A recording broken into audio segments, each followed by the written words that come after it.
Saudara-saudara yang diberkati Tuhan, kiranya kasih dan damai sejahtera dicurahkan kepada kita melalui kuasa Tuhan Yesus dan Roh Kudus. Amin. Saudara-saudara, dalam kitab Yohanes 3 ayat 31 sampai 36 ada tertulis, siapa yang datang dari atas adalah di atas semuanya. Siapa yang berasal dari bumi termasuk pada bumi dan berkata-kata dalam bahasa bumi. Siapa yang datang dari surga adalah di atas semuanya. Ia memberi kesaksian tentang apa yang dilihatnya dan yang didengarnya. Tetapi tak seorang pun yang menerima kesaksiannya itu. Siapa yang menerima kesaksiannya itu, ia mengaku bahwa Allah adalah benar. Sebab siapa yang diutus Allah, dialah yang menyampaikan firman Allah, karena Allah mengaruniakan Roh-Nya dengan tidak terbatas. Bapa mengasihi anak dan telah menyerahkan segala sesuatu kepadanya. Barang siapa percaya kepada anak, ia beroleh hidup yang kekal. Tetapi barang siapa tidak taat kepada anak, ia tidak akan melihat hidup, melainkan murka Allah tetap ada di atasnya. Saudara-saudara, ayat-ayat tersebut bagian percakapan yang diucapkan Yesus kepada Nikodemus, seorang pemuka kaum ulama Yahudi yang malam hari menemui Yesus, hendak mengetahui lebih banyak tentang Yesus. Yesus menjelaskan kepada Nikodemus bahwa Dia yang datang dari Allah ke dalam dunia dalam rupa manusia, supaya mudah merasakan pergumulan manusia dan mudah berkomunikasi dengan manusia sebagai yang datang dari atas, yaitu dari surga. Berbeda dengan manusia yang hanya berkata-kata tentang bumi, tentang dunia. Tetapi Yesus berkata-kata tentang surga dan berkuasa atas semuanya. Yesus bersaksi tentang perihal surga serta apa yang didengar dari Allah Sang Bapa. Tetapi tak seorang pun mau menerima kesaksiannya. Di ayat 32 tadi. Bahkan kemudian memuji Yesus.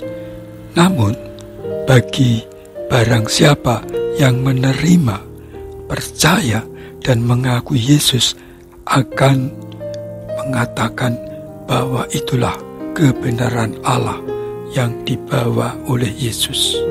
Yesus sebagai utusan Allah yang menyampaikan firman Allah, segala sesuatu yang ilahi dan surgawi diberi kuasa melalui Roh Allah dalam diri Yesus, sehingga Yesus pun punya kuasa, dan ini dibuktikan dengan banyak mukjizat, penyembuhan, pemulihan, menghidupkan orang mati, dan kuasa lainnya semasa Yesus menjalani hidup di dunia ini. Segala kuasa di dunia telah diserahkan kepada Yesus karena kasih Allah.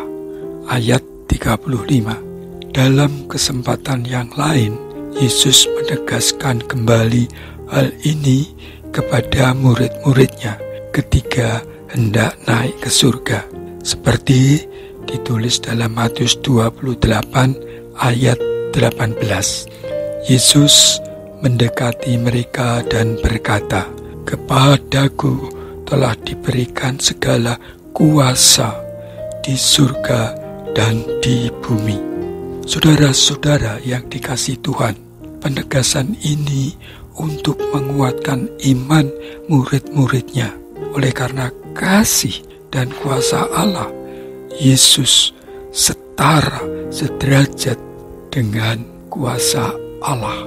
Dalam kuasa Allah dan satu-satunya yang datang dari Allah dalam rupa, dalam wujud manusia.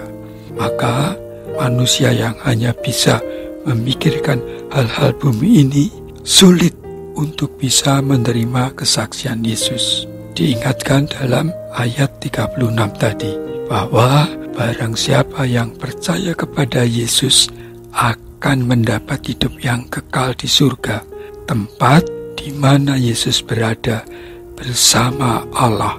Tetapi barang siapa tidak percaya kepadanya, barang siapa yang menolak kehadiran Yesus sebagai utusan Allah untuk mewartakan kebenaran dan pengampunan dosa, maka orang itu tidak akan mendapat hidup kekal, melainkan murka Allah, yaitu kehidupan di neraka, akan menjadi bagiannya.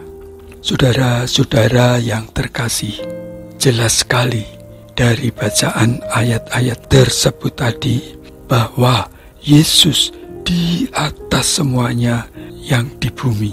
Kenapa? Karena Yesus datang dari atas, dari Allah, dan penuh kuasa Maha Besar untuk mengampuni dosa-dosa manusia dan membawa manusia hidup kekal di surga. Itulah kuasa yang ada dalam diri Yesus Kristus. Berkali-kali dalam banyak kesempatan Tuhan Yesus menyampaikan keselamatan surgawi, memberikan kelegaan seperti ditulis dalam Matius 11 ayat 28 sampai 29 demikian. Marilah kepadaku semua yang letih lesu dan berbeban berat, aku akan memberi kelegaan kepadamu.